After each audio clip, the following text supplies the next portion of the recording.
బయట కావచ్చు, సినిమా ఇండస్ట్రీకి సంబంధించిన వాళ్ళు కావచ్చు, కాస్త పెద్ద ఫ్యామిలీ, కాస్త బెటర్ అవుతున్న ఫ్యామిలీ, కాస్త ఫేమ్ ఉన్న ఫ్యామిలీ అయితే అసలు ఖచ్చితంగా ఏదో ఒక విభేదాలు ఉండాలనుకుంటా. ఉండకపోతే వీళ్ళకి నిద్ర పట్టవు అనుకుంటా.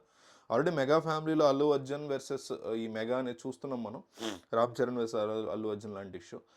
ఇప్పుడు ఎన్నో అంతకు ముందు నుంచి కూడా ఎప్పటి నుంచో జూనియర్ ఎన్టీఆర్ని దూరంగా పెడుతున్నారు, దూరంగా పెడుతున్నారు. హరికృష్ణ ఉన్నప్పటి నుంచి కూడా ఎలిగేషన్ అసలు నిజంగా హరికృష్ణనే దూరంగా పెట్టినటువంటి అలిగేషన్స్ చాలా తీవ్రంగా ఉన్నాయి. ఒక పాయింట్లో రాజ్యసభ ఎంపీ చేసినా కానీ ఆ తర్వాత ఆయనకి టికెట్ ఇవ్వలేదని ఆయన్ని దూరం పెట్టారని, తర్వాత లోకేష్ని ఎదిగేలాగా, లోకేష్ని మించేలాగా జూనియర్ ఎన్టీఆర్ ఉంటారనేటువంటి భయంతో చంద్రబాబు జూనియర్ ఎన్టీఆర్ని రాజకీయాల్లో ప్రచారం వరకు వాడుకుని 2008లో ఆ టైంలో, ఆ తర్వాత ఇంక పక్కన పెట్టేశారనే ఎలిగేషన్స్ అయితే ఉన్నాయి. ఆ తర్వాత కూడా ఎన్టీఆర్ ఏ రోజు కూడా యాంటీగా మాట్లాడలేదు. ఏదైనా ఆడియో ఫంక్షన్స్లో ఎక్కడ తన తాతగారిని నందమూరి వంశ అభిమానులు అంటూనే మెన్షన్ చేశాడు.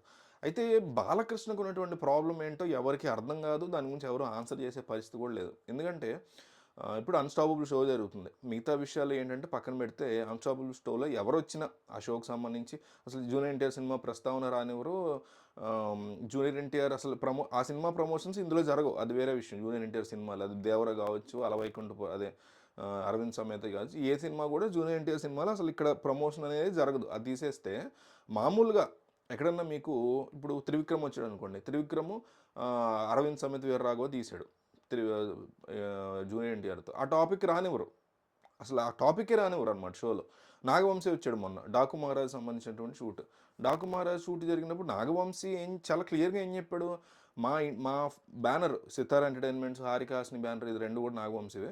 మా బ్యానర్ చాలా ఇబ్బందులు ఉన్నప్పుడు త్రివిక్రమ్ గారు బ్యాక్ టు బ్యాక్ 2 హిట్లు ఇచ్చి మమ్మల్ని సేవ్ చేశారన్నాడు. సెకండ్ హిట్ గురించి మాత్రమే మాట్లాడాడు. ఫస్ట్ హిట్ ఏంటి, అరవింద్ సమేత వీరరాఘవ, రెండోది అలవైకుంఠపురంలో. అలవైకుంఠపురం గురించి మాత్రమే మాట్లాడాడు నాగవంశీ.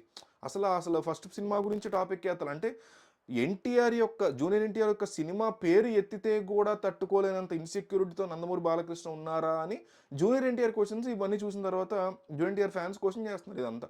అయితే రీసెంట్గా ఆ ఇష్యూ ఇంకా పెద్దదైంది. ఏది, తన మూవీ డాకు మహారాజ్ మూవీ యొక్క ప్రమోషన్ కోసం డైరెక్టర్ బాబీ కానీ, తమన్ కానీ, నాగవంశీని కానీ వీళ్ళు ముగ్గురిని పిలిచినటువంటి సందర్భంలో బాబీ కొల్లి మాట్లాడుతూ తన మూవీస్ గురించి మాట్లాడుతూ చివరికి వాల్తేరు వీరయ్య గురించి కూడా మాట్లాడి ఎవరెవరితో ఇప్పుడు ఏ హీరోలతో అతను పనిచేశాడు బాబీ, పవన్ కళ్యాణ్తో పనిచేశాడు, జూనియర్ ఎన్టీఆర్తో పనిచేశాడు, లవ్కు సర్దార్ గబ్బర్ సింగ్ పవన్ కళ్యాణ్తో పనిచేశాడు, అంతకుముందు ఏదో రవితేజతో చేశాడు, రీసెంట్గా వాల్తేరు వీరయ్య చేశాడు, మధ్యలో వెంకీతోనూ నాగ చైతన్యతోనూ కలిసి సినిమా చేశాడు. సో ఈ సినిమాలు అన్నిటి ప్రస్తావన వచ్చి ఎవరెవరితో ఎట్లా అనిపించింది నీకు పెర్ఫార్మెన్స్, ఎవరెవరు ఎలా చేశారు, వాళ్ళతో సెట్స్లో ఎట్లా ఉంది మీకు షూటింగ్ టైంలో, ఇవన్నీ మాట్లాడాడు బాలయ్య, బాగుంది. కానీ మధ్యలో ట్రిపుల్ రోల్ చేసినటువంటి జైలు అవకాశం, ఆ సినిమా సూపర్ హిట్ ఏం కాకపోయినా ట్రిపుల్ రోల్ చేసి నాకు చాలా ఫేవరెట్ క్యారెక్టర్ చేశాడు అందులో ఎన్టీఆర్. ఒక Ravana character peaks of performance ఇస్తాడు ఆ మూవీలో మాత్రం. ముగ్గురు మునగాళ్ళలో చిరంజీవి ఎంత అద్భుతంగా పెర్ఫామ్ చేస్తాడు 3 క్యారెక్టర్స్. ఆ తర్వాత జైలు అవకాశాలో అంత బాగా నచ్చింది నాకు జూనియర్ ఎన్టీఆర్ యొక్క ట్రిపుల్ షేడ్. భలే షేడ్లో డిఫరెన్స్ ఎంత బాగా చూపిస్తాడో అసలు ఆ మూవీలో. ముఖ్యంగా రావణ క్యారెక్టర్, విలన్ క్యారెక్టర్ని పీక్స్లో చూపిస్తాడు. క్లైమాక్స్లో ఎవరైతే విలన్ ఉన్నాడో ఆ విలన్ తన బాధాకరమైనటువంటి రోల్, అంటే ఆ నెగిటివ్ షేడ్ నుంచి బయటకు వచ్చి తన తప్పును తెలుసుకోవడం, ఇవన్నీ చాలా బాగుంటాయి క్లైమాక్స్లో కూడా. అంత మంచి సినిమాని తీసి అంత మంచి పెర్ఫార్మర్ని, ఇప్పుడు డైరెక్టర్ది కూడా ఉంటుంది కదా, అంత బాగా చేశాడంటే ఎన్టీఆర్, ఆ అంశాన్ని ఆ టాపిక్నే తీసుకురాలేదబ్బా అసలు ఎక్కడ. మాట్లాడుతోంది అతని మూవీస్లో అతను ఎవరెవరితో యాక్ట్ చేశాడో, ఎవరెవరిని డైరెక్ట్ చేశాడో ఈ డైరెక్టర్, వాళ్ళ సినిమాలు, అందులో వాళ్ళ యొక్క పెర్ఫార్మెన్స్లో, షూటింగ్ స్పాట్లో వాళ్ళ బిహేవియర్ గురించి అన్ని సినిమాలు చూసినప్పుడు మరి అది చిన్న సినిమా కాదు కదా. అది పోనీ ఏ కిరణ్ అబ్బోవరంతోనో, సంపూర్ణేష్ బాబుతోనో, మీలాంటి నల్లంతోనో, ఆనంద్ దేవరకొండతోనో తీసిన సినిమా అంటే పోనీ అది ఇగ్నోర్ చేశారు అనుకోవచ్చు.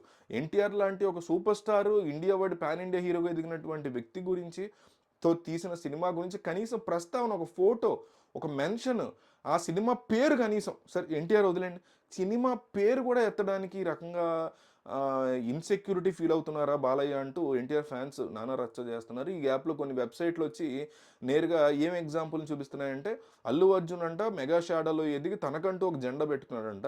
ఇతనేమో జూనియర్ ఎన్టీఆర్ ఏమో నందమూరి దీంట్లో ఈ షాడోలో ఎదిగి తనకంటూ ఒక జెండా పెట్టుకున్నాడంట.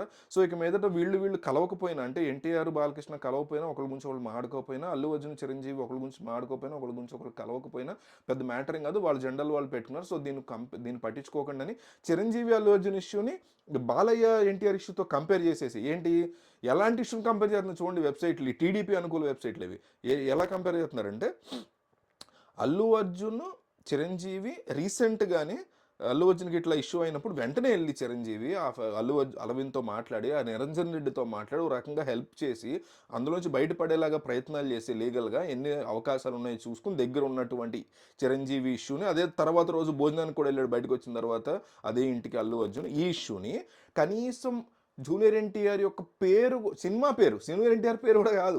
జూనియర్ ఎన్టీఆర్ ఫోటో గాని, జూనియర్ ఎన్టీఆర్ పేరు గాని వదిలేయండి. అది ప్రస్తావించడానికి ఇష్టం లేదు వాళ్ళకి క్లియర్‌గా.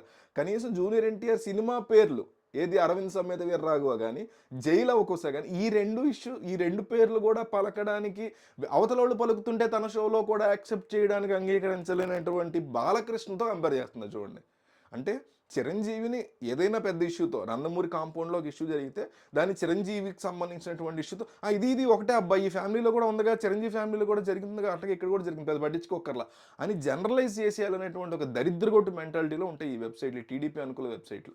ఎంత మూర్ఖంగా అంటే ఏది జరిగినా 'నందమూరి కాంపౌండ్‌లో' ఏది జరిగినా చిరంజీవితో గనక కంపేర్ చేసేస్తే దాన్ని అందరూ నార్మల్ తీసేసుకుంటారు. అందరూ జనరల్‌గా పెద్దగా ఏం పట్టించుకోరు దీన్ని అనేటువంటి దరిద్రగొట్టు పిచ్చి నా కొడుకుల మెంటాలిటీ అనమాట ఇది. సో నాకు ఈ ఓవరాల్ సినారియోలో అనిపించింది బాలయ్య ప్రాబ్లం ఏంటో నాకు అర్థం కాల. ఎన్టీఆర్ అయితే one of the finest actors, definitely అతనికి రెస్పెక్ట్ ఇవ్వాలి. అట్లాగని బాలయ్య ఏమో అతనే కించపరచలు, అతని గురించి బ్యాడ్గా కూడా ఏం మాట్లాడలేదు. కాబట్టి ప్రస్తావించడానికి ఆయనకున్నటువంటి ఇన్సెక్యూరిటీ ఏంటి అనేది ఇక్కడ క్వశ్చన్, అంతే అంతే తప్ప ఆయన ఎవ్వడు తప్పుపట్టట్లా. NTR is a finest and toppest actor of this generation.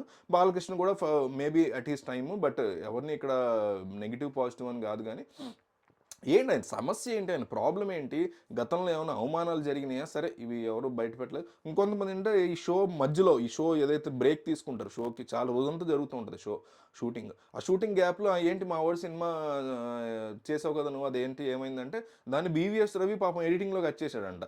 భయంకరమైన టీఆర్పీ వస్తుంది వీళ్ళిద్దరు ఇద్దరు టాపిక్ కనుక వస్తే, ఎన్టీఆర్ బాలకృష్ణ టాపిక్ని ఎన్టీఆర్ మాట్లాడితే భయంకరమైనటువంటి టీఆర్పీ వస్తుంది. దాన్ని ఎందుకు కట్ చేస్తారు వాళ్ళు, ఇది కవరింగ్ చేసుకోవడానికి బాలకృష్ణ ఫ్యాన్స్ చెప్పేటువంటి కబుర్లు తప్ప ఇంకోటి కాదు. ఆల్రెడీ ఆ షోలో ఆడియన్స్లో ఉన్నవాడే చెప్పాడు నాకు, అట్లాంటి డిస్కషన్ ఏం జరగలేదు. లిటరల్గా అసలు ఆ టాపిక్ ఎక్కడ రాకుండా వీళ్ళు ముందే బ్యాక్ ఎండ్లో ప్లాన్ చేసుకున్నారు బ్యాక్ స్టేజ్లో. అది కదా అసలు ఆలోచించండి. ఒక ఎన్టీఆర్ ఫ్యాన్గా, ఒక నందమూరి ఫ్యాన్గా ఉన్న వాళ్ళు ఎవరైనా జస్ట్ ఇమాజిన్ చేయండి, ఒక టాపిక్ వచ్చినప్పుడు అర్రే భలే చేశాడు కదా నీ మూవీలో బాబీ కొల్లి జైలు అవకాశం అంటే అవునే మావాడు భలే చేశాడు, మీ మూవీలో నేను కూడా చూసాను, అది అంత బాగుంది, భలే పర్ఫామ్ చేశాడు దాంట్లో అని ఒక మాట అంటే ఎంత సంతోషం వస్తుంది ఎన్టీఆర్ ఫ్యాన్స్కి.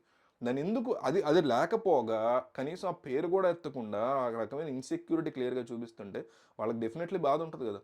సో అది నా పాయింట్. మీకేమనిపించింది కామెంట్ చేయండి.